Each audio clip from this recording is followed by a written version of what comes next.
एक लड़का भेड़ें चराया करता था। एक दिन वो जंगल में भेड़ें चरा रहा था। इतने में एक बड़ा सा राक्षस आया।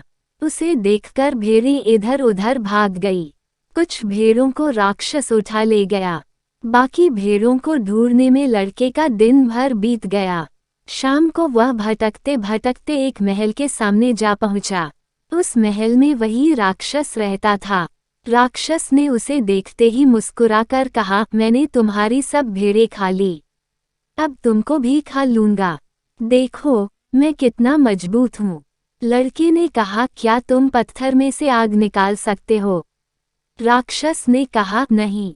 लड़के ने जेब में से एक दियासलाई निकाली और पत्थर पर घिसकर उसे जला दिया और कहा, देखो मैं पत्थर में से आग निकाल सकता हूँ। राक्षस को बड़ा आश्चर्य हुआ। उसने कहा, जंगल में आग की हर वक्त जरूरत रहती है।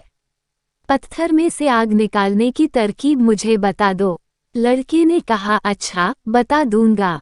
लड़का रात भर महल में रहा। सवेरे राक्षस ने कहा, चलो बरगद का एक पेड़ उखाड़ लाए। लड़के ने कहा, चलो। राक्षस ने बरगद का पेड़ झुका लिया और कहा, तुम इसे पकड़कर रखो, मैं जड़ उखाड़ता हूँ। लड़के ने पेड़ की एक डाल पकड़ ली। जैसे ही राक्षस ने उसे छोड़ा, वह ऊपर को उछली। साथ ही लड़का भी आकाश में दूर तक उछल गया। लड़के ने कहा, आहा, ये बहुत अच्छा खेल है। उसने राक्षस से कहा, क्या तुम मेरी तरह इतना ऊंचा उछल सकते हो? राक्षस ने कहा, नहीं। राक्षस ने पेड़ उखाड़ लिया। लड़के ने कहा, जड़ की तरफ का हिस्सा भारी है, मैं इसे उठाऊंगा। राक्षस ने पेड़ का तना कंधे पर रखा। लड़का चुपके से कूदकर पेड़ के खोखले हिस्से में जा बैठा। भारी पेड़ उठाए हुए राक्षस जब अपने महल के दरवाजे पर पहुंचा, तब लड़का जमीन पर खड़ा हो गया। राक्षस ने पेड़ को जमीन पर पटक दिया। वह थक गया था और हाफ रहा था। लड़के ने कहा, तुम तो थके हो, मैं तो नहीं थका। राक्षस को बड़ा आश्चर्य हुआ कि लड़का नहीं थका।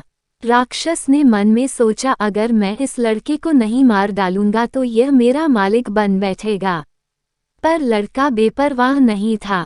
राक्षस के घर में चमड़े की एक मसक, चमड़े का बना हुआ वह थैला जिसमें पानी भरते हैं, रखी हुई थी।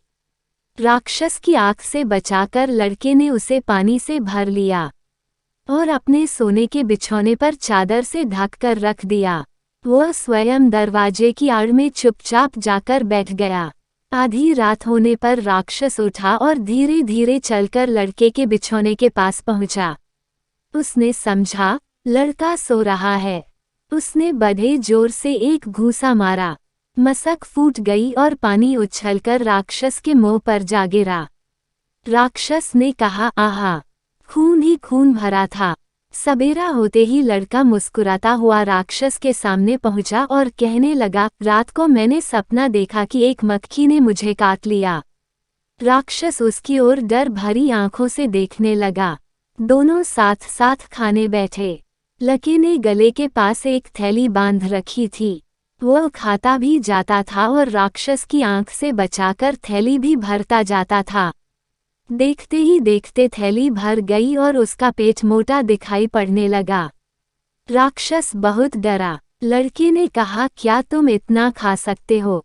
राक्षस ने कहा, नहीं। तुम इतना ज्यादा कैसे खा लेते हो? लड़के ने कहा, मैं पेट की थैली को चीर कर खाने को बाहर निकाल देता हूँ और फिर खाने लगता हूँ। ये कहकर लड़के ने चाकू निकाला और अपने कुर्ते के अंदर डालकर थैली को चीर दिया। उसके अंदर का खाना बाहर आ गया। ये देखकर राक्षस बहुत खुश हुआ। उसने कहा, वाह, ये तो बड़ा अच्छा खेल है। उसने भी एक बड़ा सा चाकू हाथ में लिया और पेट में घोंप लिया। पेट फटते ही वह धड़ाम से गिर पड़ा और मर गया। लड़का उस महल का मालिक हो गया और उस महल से उसे बहुत खजाना मिला। सीख, हर परिस्थिति में केवल बल से नहीं बल्कि बुद्धि से भी काम लेना चाहिए तथा दुष्टों के साथ हमेशा चतुराई से रहना चाहिए।